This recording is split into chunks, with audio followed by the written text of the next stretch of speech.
আমার শায়েখ আরিফ বিল্লাহ হাকিমুন নফস আল্লামা মুফতি মুশতাকুন নবী কাসিমি হুজুরের একটা আদত, এটা অভ্যাস যে উনি যখন বয়ান করে শ্রোতারে বারবার জিগা বলতে চেষ্টা করে, বলেন বলেন আপনি বলেন, আপনি বলেন, আবার বলেন, আবার বলেন, কন কন আপনি কন, কি কইছি কন, এই কথাইটা মানে হুজুরের একটা নীতি। এটা আমার মনে আছে, আমারে অনেকবার হুজুরে বলছে, মৌলানা অনেক কিছু বলার দরকার নাই, আল্লাহর বান্দাকে যেটা বলতে চাইছেন এটা বারবার বলে তার কলিজাত বসায় দিবেন।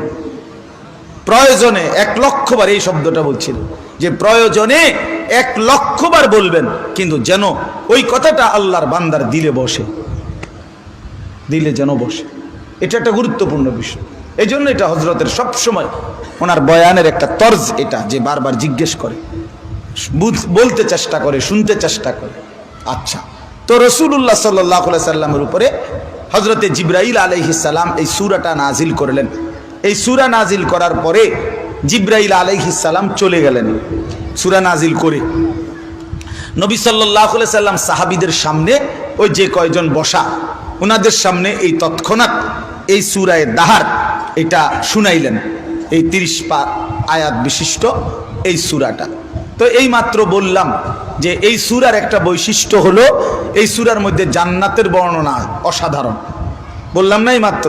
তো এই সূরাটা যখন পড়ে শুনাইলেন, জান্নাতের এই অসম্ভব সুন্দর এই বর্ণনা যখন শুনলেন এই সাহাবীরা, ওই যে সামনে যেই কালো সাহাবীটা বসা ছিল, হাবশি, কালো রঙের, উনি সাদা সিধা মানুষ, সহজ সরল মানুষ, কিন্তু রাসূলুল্লাহ সাল্লাল্লাহু আলাইহি সাল্লাম এর সাহাবীদের দিল ছিল এমন যাদের দিলে 24 ঘন্টা জান্নাতের তামান্না থাকতো, জাহান্নামের ভয় থাকতো, আখিরাতকে যেন ওনারা চোখের সামনে দেখতেন, আখিরাতকে দেখতেন। সাহাবায়ে কেরাম ছিলেন এমন। ওয়ালাকিন্নাল্লাহা হাব্বাবা ইলাইকুমুল ঈমান ওয়া যায়্যানাহু ফি কুলুবিকুম ওয়া কাররাহা ইলাইকুমুল কুফরা ওয়াল ফুসুকা ওয়াল ইসয়ান উলাইকা হুমুর রাশিদুন। আল্লাহ তাআলা বলেন, আমি আমার বন্ধুর সাহাবীদের কাছে তাদেরকে কেমন বানাইছি আমি, আল্লাহ বলেন আমি আল্লাহ নিজে আমার বন্ধুর সাহাবীদের দিলের মধ্যে ঈমানকে সবচেয়ে প্রিয় বানিয়ে দিলাম। হাব্বাবা হাব্বাবা, এবং ঈমানকে সাজিয়ে দিছি তাদের অন্তরে, ঈমান তাদের দিলে আমি আল্লাহ সাজিয়ে দিলাম। সমস্ত কুফরি কবিরা গুনাহ, আল্লাহর অবাধ্যতা তাদের অপ্রিয় অপছন্দনীয় করে দিলাম। উলাইকা হুমুর রাশিদুন, আল্লাহ বলেন আমি নিজে ওয়াদা দিলাম, নিজে ঘোষণা দিলাম, আমার রাসূলের সমস্ত সাহাবী রাশিদুন, হেদায়েত প্রাপ্ত, কল্যাণ প্রাপ্ত, জান্নাত প্রাপ্ত। সুবহানাল্লাহ। এজন্য সাহাবায়ে কেরামের সমালোচনা করে, সাহাবায়ে কেরামের প্রতি ন্যূনতম বিদ্বেষ করে ইসলামের খেদমত, ইসলাম প্রতিষ্ঠার খেদমত কেউ করতে পারবে না, পারবে না, পারবেই না, কোনোদিনও না, কোনোদিনও না, তোমার দ্বারা হবে না বেটা। সাহাবায়ে কেরামের প্রতি যার কলিজার মধ্যে বিদ্বেষ আছে, ইতিহাস চর্চা করে, গবেষণা করে, পর্যালোচনা করে, না না, সব পর্যালোচনা, সব গবেষণা তোমারে আল্লাহ এবং রাসূল করার অনুমতি দেয় নাই। পণ্ডিতি সবখানে খাটে না, সবখানে মাতবুরি খাটে না, কলম থাকলেই লিখতে হয় না, জবান থাকলেই বলতে হয় না। কথা বুঝেন নাই? এটা গুরুত্বপূর্ণ বিষয়। সাহাবায়ে কেরামের প্রতি যদি বিশ্বাসের ভিত নড়ে যায়, মনে করেন 3টা ইট, তো 3টা ইটের মধ্যে নিচের ইটটাই যদি ফেলে দেয় তো উপরের দুনো ইটও তো পড়ে যাবে, ঠিক কিনা বলেন না কেন? সাহাবায়ে কেরামের প্রতি বিশ্বাস, ভক্তি, শ্রদ্ধা, আস্থা, এটা যদি ঈমানদারের দিল থেকে সরে যায় তো রাসূলুল্লাহ সাল্লাল্লাহু আলাইহি সাল্লামের পুরো 23 বছরই তো সরে যাবে। কারণ রাসূলুল্লাহ সাল্লাল্লাহু আলাইহি সাল্লামের কাছ থেকে 23 বছরের সমস্ত বর্ণনা নবী রাতে, দিনে, সকালে, দুপুরে, একাকী, প্রকাশ্যে, ঘরে, বাইরে, উঠতে বসতে, চলতে ফিরতে যা বলছেন, যা করছেন, সব তো সাহাবায়ে কেরামই বর্ণনা করছেন, নালে আমরা শুনলাম কোত্থেকে? কথা বুঝছেন না? তো উনাদের প্রতি উনাগরে যদি সরায় দেওয়া যায় তো রাসূলুল্লাহ সাল্লাল্লাহু আলাইহি সাল্লামের 23 বছরটাই তো বিতর্কিত হয়ে যাবে। আর রাসূলুল্লাহ সাল্লাল্লাহু আলাইহি সাল্লাম নাউযুবিল্লাহ বিতর্কিত হলে তো রব্বুল আলামিন যে বললেন আমি দিন পূর্ণ করলাম, তো এটা কি থাকে? আর আল্লাহর প্রতি আস্থা থাকে কিভাবে? আর নাউযুবিল্লাহ। এই জন্য সাহাবায়ে কেরামের দিলে, আমাদের অন্তরে সামান্যতম সংশয় সন্দেহ থাকার কোনো সুরত নাই, অনুমতি নাই। আল্লাহ আমাদেরকে বুঝার তৌফিক দান করেন। তো এই সাহাবী, ওই যে বললাম কালো সাহাবী, উনি এই সূরা যখন নবীজি সাল্লাল্লাহু আলাইহি সাল্লাম শুনাইলেন, জান্নাতের এই বর্ণনা শুইনা উনি তাফসীরের মধ্যে লিখছে, তিনি একটা চিৎকার, জাফরাতান, তিনি একটা চিৎকার দিলেন খুশিতে, আনন্দে, জান্নাতের তামান্নায়, আগ্রহে একটা চিৎকার মারলেন। এক চিৎকারে তিনি ওইখানেই ইন্তেকাল করলেন। এইখানেই নবীজি সাল্লাল্লাহু আলাইহি সাল্লামের সামনেই জীবন দিয়ে দিলেন। আল্লাহর নবী সাল্লাল্লাহু আলাইহি ওয়াসাল্লাম তখন বললেন, লাকাদ আখরাজা নাফসা সাহিবিকুম আশ-শাওকু ইলাল জান্নাহ। নবী সাল্লাল্লাহু আলাইহি সাল্লাম বলেন, দেখো তোমাদের সাথী, তোমাদের বন্ধু, তোমাদের ভাই জান্নাতের শৌক, জান্নাতের প্রচন্ড আগ্রহে জীবন দিয়ে দিল, জান দিয়ে দিল। নিকাল যায় দম तेरे कदमों के नीचे, यही दिल की हसरत, यही दिल की आरजू है। আল্লাহর প্রিয় বান্দারা বলতেন, আয় মাওলা, তোমার মহব্বতে, তোমার ভালোবাসায়, তোমার কদমের নিচে জীবন দিয়ে দিলাম। এটাই তো ছিল দিলের তামান্না, এটাই তো দিলের আহাজারি ছিল। নিকাল যায় দম তেরে কদমোं के नीचे, यही दिल की हसरत, यही दिल की आरजू है। এক মুমিনের জীবনের স্বপ্ন এটা, আল্লাহর জন্য জান দিবে, আখিরাতের তামান্নায় জীবন দিবে, জান্নাতের আশা করবে, জাহান্নাম থেকে বাঁচার ফিকির করবে। প্রিয় বন্ধু আমার, ভাই আমার, নওজোয়ান সাথী আমার, যদি আল্লাহই না চিনলা, আখিরাতে না চিনলা, জান্নাতেই বুঝলা না, জাহান্নাম থেকে বাঁচতেই ফিকির করলা না, ভাই আমার, এই জিন্দেগির কোনো অর্থ নাই। যে জীবনে আখিরাত মনে নাই, যে জীবন জান্নাতের তামান্না নাই, যে জীবনে জাহান্নামের ভয় নাই, হয়তো কোনো মুসলমানের জিন্দেগি পালন করেন। এই নাম সর্বস্ব মুসলমান হয়ে কি লাভ? চেহারায়, সুরতে, চলনে, বলনে, কোনো কিছুতেই ঈমান ইসলামের কোনো নমুনা নাই, জান্নাতের কোনো তামান্না নাই, জাহান্নামের কোনো ভয় নাই। এ জিন্দেগির কি অর্থ? এ জীবনের অর্থ কি? মনের খেয়াল খুশি মতো, মনের ইচ্ছা মতো চললা ভাই, যা মন চায়, এক মোবাইল, এক নারী, এক মোটর সাইকেল, সমবয়সী কয়েকজন বন্ধুর আড্ডা, এই জীবন শেষ। আস্তাগফিরুল্লাহ। যৌবনের এই সুন্দর সময় 10টা বছর, 15 বছর এই কারণেই শেষ করে দিলাম। সারা রাত মোবাইল টিপতে টিপতে জীবন শেষ। উলঙ্গ ছবি আর নর্তকী দেখতে দেখতে হায়াত শেষ। সমবয়সী বন্ধুদের আড্ডায় ঘন্টার পর ঘন্টা ব্যয় করে জীবন শেষ। জিন্দেগি মোটর সাইকেল চালাইতে চালাইতে শেষ। একটা মেয়ের পিছনে, ওর প্রেম, ওর ভালোবাসা, ওই মেয়েটার পিছনে ওরে বাইল করতে, মানে ঠিক করতে করতে হায়াত শেষ। বেকুব বেডি ঠিক করতে বুঝি এতক্ষণ লাগে বেড়া। আহাম্ম কফদার্থ কথা, তুই তো বেটা আকামলা মানুষ বেটা, তো একটা কাপুরুষ বেটা, তো একটা বেডির পিছনে জীবন শেষ করে দিস। সারা দিন নারী, ছবি, নর্তকী, জিনা, ব্যভিচার। তীর কেন? অর্থাৎ তার ভিতরে একটা শাহওয়াত আছে, এই শাহওয়াতটার জন্য সেরকম পাগল পার। তো আল্লাহ তাআলা বান্দার দিলে, বান্দার শরীরে আল্লাহ তাআলা যেই চাহিদা তৈরি করছেন, সেই চাহিদা পূরণের ব্যবস্থাও আল্লাহ তাআলা করেছেন। যিনি তৃষ্ণা দিয়েছেন তিনি পানি দিয়েছেন, যিনি ক্ষুধা দিয়েছেন তিনি খাবার দিয়েছেন, ঠিক যিনি যৌন চাহিদা দিয়েছেন তিনি হালাল স্ত্রীর ব্যবস্থাও রেখেছেন। এ তো সহজ হিসাব। এর জন্য এরকম কুত্তার মতো পাগল হয়ে যাওয়ার কিচ্ছু নাই। পূর্বপুরুষ যুগ যুগ ধরে স্বামী স্ত্রীর পবিত্র বন্ধন, নারী পুরুষের পবিত্র বন্ধন, বিবাহের পবিত্র বন্ধন, এর মাধ্যমেই তো মানব প্রজন্ম এই পর্যন্ত আসছে। ওয়াবাসা মিনহুমা রিজালান কাসীরান ওয়া নিসাআ।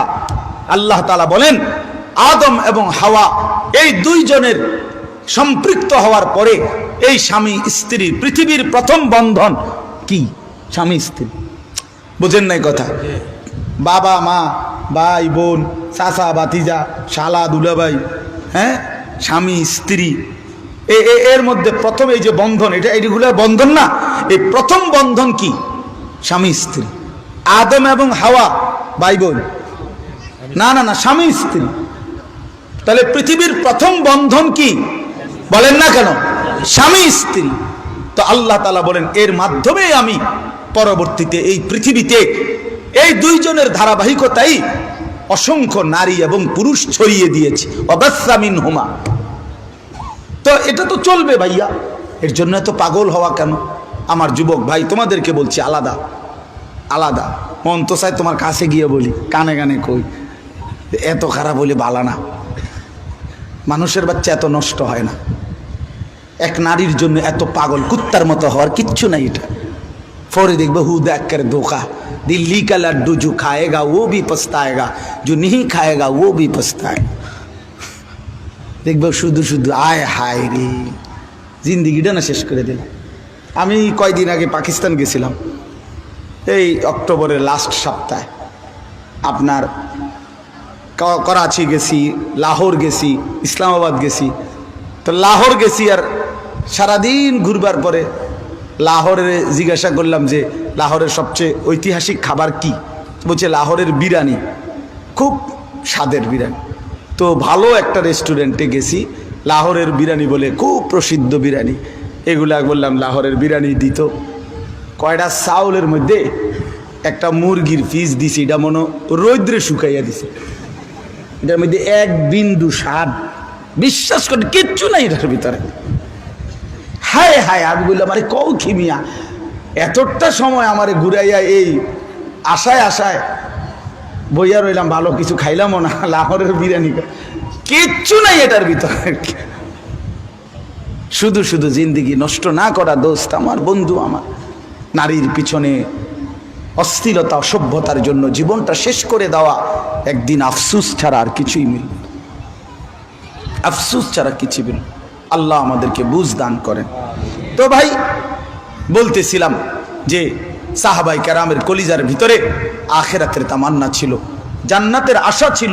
এজন্য জান্নাতের কথা শুনে হ্যাঁ এই সাহাবী একটা চিৎকার মাইরা জান্নাতের তামান্নায় জীবন দিয়ে দিছে। সুবহানাল্লাহ। আর একটা ছোট্ট উদাহরণ বলি, রাসূলুল্লাহ সাল্লাল্লাহু আলাইহি ওয়াসাল্লাম বদরের যুদ্ধের দিন নবী সাল্লাল্লাহু আলাইহি সাল্লাম 313 জন সাহাবীকে সারিবদ্ধভাবে দাঁড় করাইয়া কাফেরদের মোকাবেলায় যখন যুদ্ধ শুরুর ঘোষণা দিছে, বদরের যুদ্ধে এই যুদ্ধের ঘোষণা দিছে আর কি, যে এখন শুরু করো যুদ্ধ। এই যুদ্ধ শুরু করতেই সাহাবীদের দিকে তাকাইয়া আল্লাহর নবী সাল্লাল্লাহু আলাইহি সাল্লাম একটা ঘোষণা দিছে। নবীজি একটা আয়াত পড়ছে আর কি, নবী ওয়াসারিউ ইলা মাগফিরাতিম মির রাব্বিকুম ওয়া জান্নাতিন আরদুহাস সামাওয়াতু ওয়াল আরদ।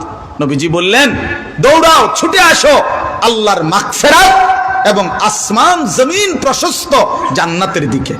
অর্থাৎ এখন আল্লাহর নবী বুঝাইতে চাইছেন ছোট আসো, দৌড় দাও, জীবন দাও এখন কাফেরদের মোকাবেলায়, আর আল্লাহর কাছে সুপ্রশস্ত জান্নাত বুঝে নাও।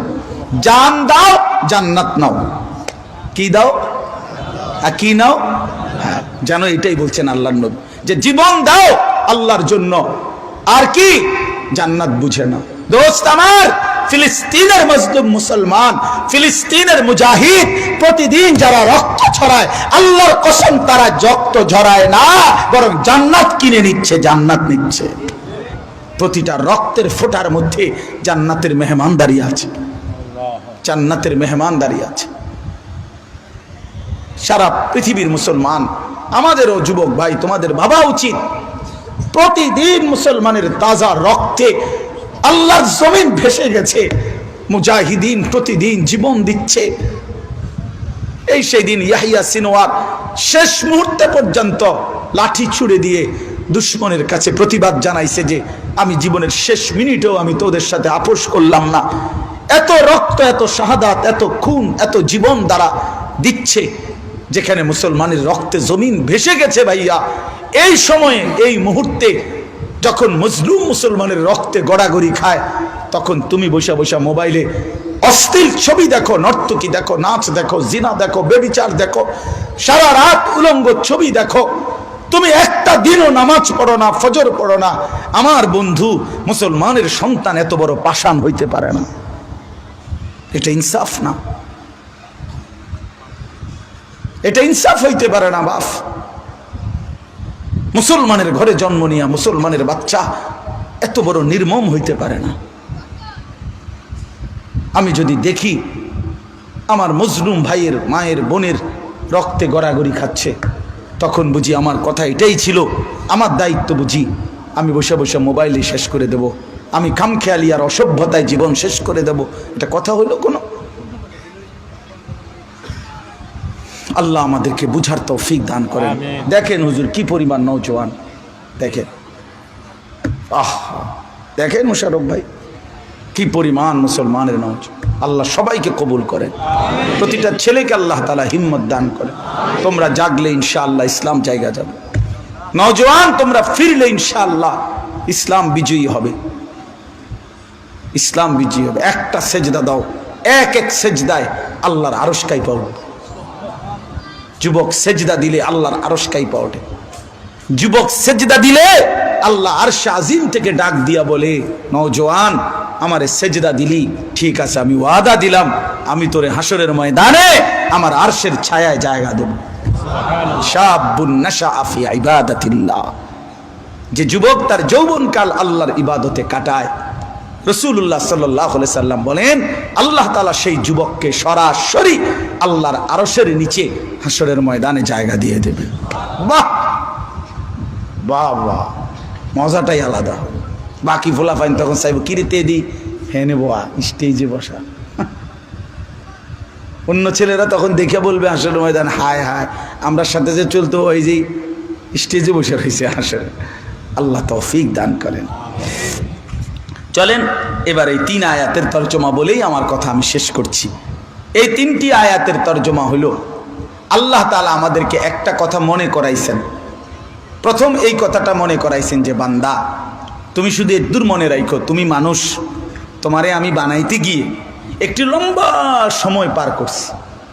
যখন তোমার কোনো নাম নিশানা আলোচনা, তোমার কোনো নথি কিচ্ছু ছিল না পৃথিবীর বুকে, এত লম্বা সময় আমি তোমারে সৃষ্টি করবার পিছনে ব্যয় করছি, যেই লম্বা সময়ে তোমার উল্লেখ করার মতো কোনো কিছুই ছিল না। আল্লাহ তাআলা মানুষকে 7টি ধাপে সৃষ্টি করেছেন। কয়টি ধাপে? 1 নাম্বার মাটি, 2 নাম্বার বীর্য, 3 নাম্বার জমাট রক্ত, 4 নাম্বার গোশতের টুকরা, 5 নাম্বার হাড্ডির খাঁচা, 6 নাম্বার গোশতের আবরণ মানে হাড্ডির যে কঙ্কালটা এটার উপরে গোশত লাগাইছেন, 7 নাম্বার রূহ ফুঁকে দিয়ে মায়ের পেট থেকে বের করছেন। কয়টা হলো? 7টা। তো 1 নম্বরে মাটি, এই মাটি হিসাবে মাটির যেই এই যে মাটি, এই মাটির মধ্যে আল্লাহ তাআলা আমাদের প্রত্যেকের সৃষ্টির উপাদান আল্লাহ তাআলা কত হাজার বছর থেকে রাখছেন পৃথিবীর কেউ জানে না। কোন মাটিতে কার অস্তিত্ব আছে আমরা কেউ জানি না। আল্লাহ তাআলা বলেন লম্বা সময়, এই দাহার মানে যুগ যুগ, আমরা বলি না যুগ যুগ ধরে, এই যুগ এই শব্দের অর্থ এটা, দাহার মানে যুগ যুগ ধরে লম্বা সময় আল্লাহ তাআলা মাটির মধ্যে আমাদের সৃষ্টির কণিকা আল্লাহ রাখছেন। মাটির থেকে আল্লাহ তাআলা নির্দিষ্ট পরিমাণ খাবার উৎপাদন করছেন। এই নির্দিষ্ট পরিমাণ খাবার থেকে একটি নির্দিষ্ট পরিমাণ খাবার আমার বাবা ভক্ষণ করছে। এই খাবার থেকে আমার বাবার বীর্যের ফোঁটা তৈরি হয়েছে। সেখান থেকে বাবা মায়ের নির্দিষ্ট মিলনে বাবা মা উভয়ের মিশ্র বীর্য, উভয়ের বীর্য একত্রিত করে আল্লাহ তাআলা মায়ের জরায়ুতে স্থাপন করেছেন। সেখান থেকে আবার 10 মাস লাগাইয়া ধীরে ধীরে ধীরে ধীরে প্রসেসিং করে একদিন আমারে মায়ের পেট থেকে পৃথিবীর এই আলো দেখাইছে। এখন কতদিন যাবত আমি মাটির মধ্যে ছিলাম, কতদিন যাবত আমি খাদ্যের কণিকার মধ্যে ছিলাম, কতদিন যাবত আমি বাবার বীর্য হিসাবে ছিলাম, কতদিন পরে আমি মায়ের জরায়ুর মধ্যে আসলাম, কতদিন পরে আমি আবার সেখান থেকে ধীরে ধীরে আমার আল্লাহ আমারে তৈরি করে পৃথিবীতে আনলেন। এই যে লম্বা সময়, আল্লাহ বলেন হাল আতা আলাল ইনসানি হিনুম মিনাদ দাহরি লাম ইয়াকুম শাইআম মাযকুরা, প্রতিটা মানুষের উপর দিয়ে গিয়েছে যুগের পর যুগ লম্বা সময়, যখন সে কোনো উল্লেখ করার মতো, তার কোনো নাম ঠিকানা আলোচনা পর্যালোচনা কারো কাছে ছিল না। আল্লাহ বলেন সেই লম্বা সময়ের পরিক্রমার পরে আলোচনাহীন, নাম নিশানাহীন সেই মানুষকে ইন্না খালাকনাল ইনসানা মিন নুতফাতিন আমশাজ, আমশাজ মানে মিশ্র, স্বামী স্ত্রীর মিশ্র বীর্য থেকে আমি আল্লাহ তাকে একদিন মায়ের জরায়ুতে অস্তিত্বে এনেছি, সৃষ্টি করেছি, এরপরে মায়ের পেট থেকে বের করেছি। আল্লাহ বলেন এতটা লম্বা সময় যে লাগাইলাম তোমারে বানাইতে, তোমার কি একটা বার উচিত না এ কথা জিজ্ঞাসা করা যে আল্লাহ তাইলে আপনি আমারে কেন বানাইছেন এতদিন লাগায়া? কথা বুঝছেন না? কেন বানাইলেন? এতটুকু বিবেক যদি না আসে, আরে ভাইয়া এদুর যদি বুঝ না আসে যে আল্লাহ আমারে কেন বানাইলেন, কেন সৃষ্টি করলেন, তো তাহলে আমি আর মানুষ হইলাম কই? আমি আর মানুষ হইলাম কই? আমারে আকল দিয়ে লাভ হলো কি? আমারে বুদ্ধি বিবেচনা দিয়ে লাভ কি হলো? আমারে তো জন্তু জানোয়ার বানাইলেই ভালো হইতো।